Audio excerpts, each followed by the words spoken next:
Welcome back again. Fred here, and today I'm doing a video about the book called The Story of Egypt from Joan Fletcher. For some reason I haven't made this video yet because I read this book, or I finished this book in April 2021, and I'm just reading this book called SPQR about ancient Rome, and it just made me realize, because of course Rome was next to Egypt, that wow, I actually read a book about Egypt and now it's all coming back, and I'm like, no, I need to make this video right now because there's so much in there. It's written also chronologically, so it's easy to follow. Okay, so first of all, ancient Egypt was founded in 3000 before Christ, so that's more than 5,000 years ago. 5,000. Ancient Rome, for example, was founded not even 1,000 years before Christ. So just to think about it, it's almost twice as old. It also didn't last as long, unfortunately, but yeah, that's another story.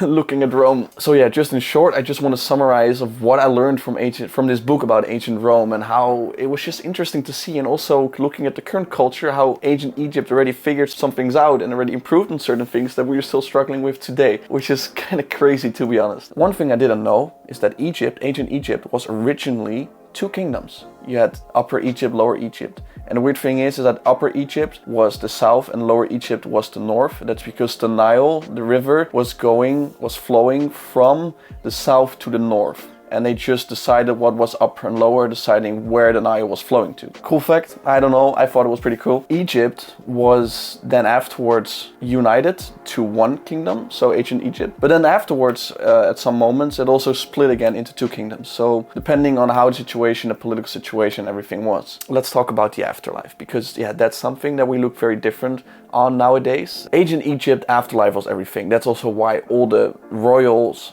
got mummified, because they hoped they could bring everything, their body and their treasures, of course, with them to the afterlife. Of course, ancient Egypt was known for mummification and everything, and building pyramids, big tombs, everything. But one thing that I did not know about ancient Egypt is that these pyramids that were built were actually, they were graveyards, basically, for the king back then. But what I didn't know is that the first pyramid was built in around 2700, 2600 before Christ. And that was because graveyards around the city were becoming so full that there was no place anymore to build a big tomb for a king. So then one king, King Djoser, he decided, okay, I'll build it further away, but I want people inside the city to see my tomb, to see my grave. That's why they built such a big, high, pointy structure, so that even within the city you could look outside and you saw, oh yeah, there's King Djoser's tomb. I might not pronounce the name correctly. Djoser. Oh yeah, and also very interesting is that King Djoser, so the one who built the first pyramid, or came up with the idea to build the first pyramid, was later also, or he got the title inventor of stone, and in the list of all the kings, his name was written down with red ink instead of black ink to honor him for his invention of stone, of the pyramid. One last thing that's pretty interesting about the kingdom of ancient Egypt is pyramids were extremely expensive. That's it. The tombs, everything, it was so expensive to build. It cost so much labor, so many years. The moment a new Egyptian king became king, they immediately started working on the pyramid, because they knew it could take centuries and decades. It could take decades, many years, and it was very costly. So the first thing they did was already working on building the pyramid. When the economy was doing bad, which meant that the king had no money basically to spend in the pyramid, what they did is actually they stole bricks from older pyramids, or from older tombs, to build their own. How do we know this? It's because bricks back in the day, they had names inscripted in the brick. So for example, King Djoser had bricks where Djoser was written within the brick, or within some of the bricks. And what has been seen is that in future kings, sometimes in the tomb of King Z, for example, there were bricks of King X. Well, that way you know that King Z apparently didn't have a lot of money. So what he did is he went to King X's tomb, stole bricks, and put them to build his own tomb.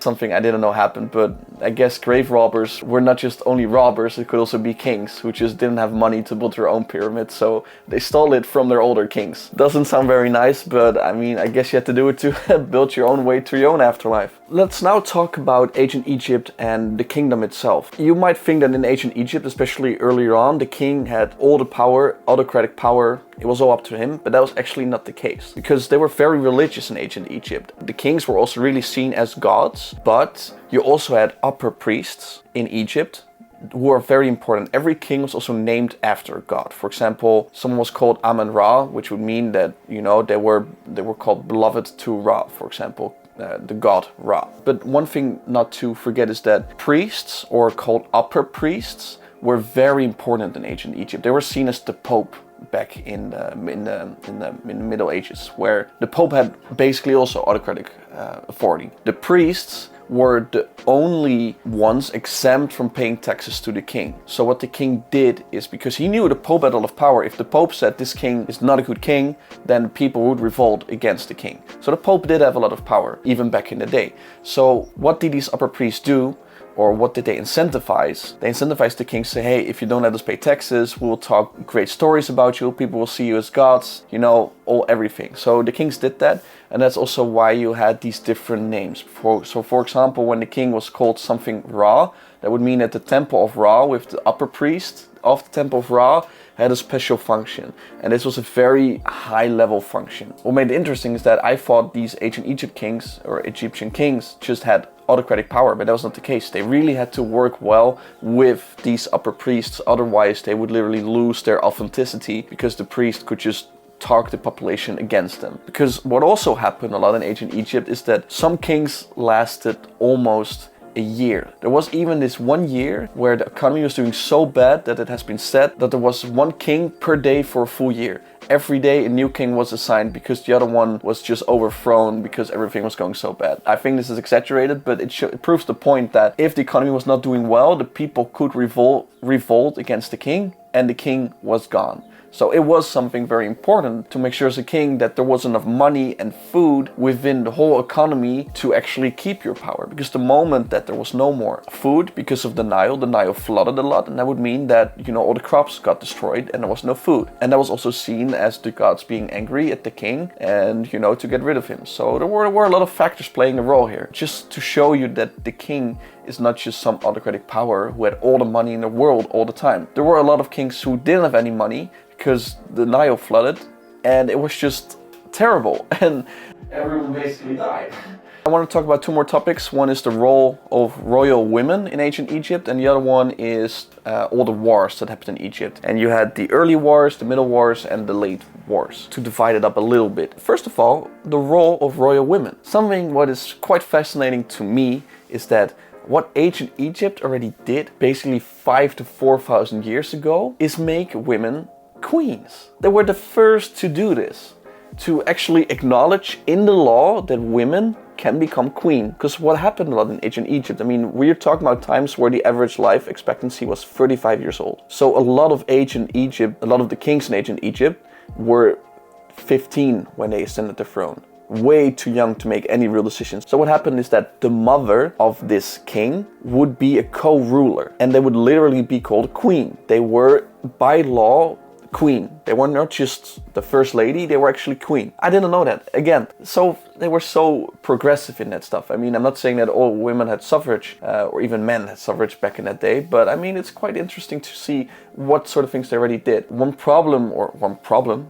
thing that happened a lot is that the women didn't want to give up power the moment that their son became of age and was able to make his own decisions. So when the son was 18 or 20 years old, normally it was expected that the queen, the mother of the king, would give up the power and that the king would become the sole ruler. But a lot of the times the mother quite enjoyed this power and they didn't want to give it up and tried all schemes to make sure that they actually stayed in power. I hope none of them killed their own son, but I think sometimes that may have happened, yeah. So let's move on to the wars, because I've never understood how it worked. I always thought they actually had great armies, which apparently was the case in the early wars. So this was when Egypt was just in war with outside regions of Egypt and people just across the border. And these were called sea people or hierarchies. Which were people from pre-Turkey. So these were mostly the wars. It was with people from pre-Turkey and people across the borders. And back in this day, I think this was also 3,000 to 2,000 years before Christ, maybe till 1,000 years before Christ, they had a very strong army. Egypt, it was also known that the kings would join in battle and that they were warriors. Then in the Middle Wars, or what they call it, the Middle Kingdom Wars, someone called Alexander the Great happened.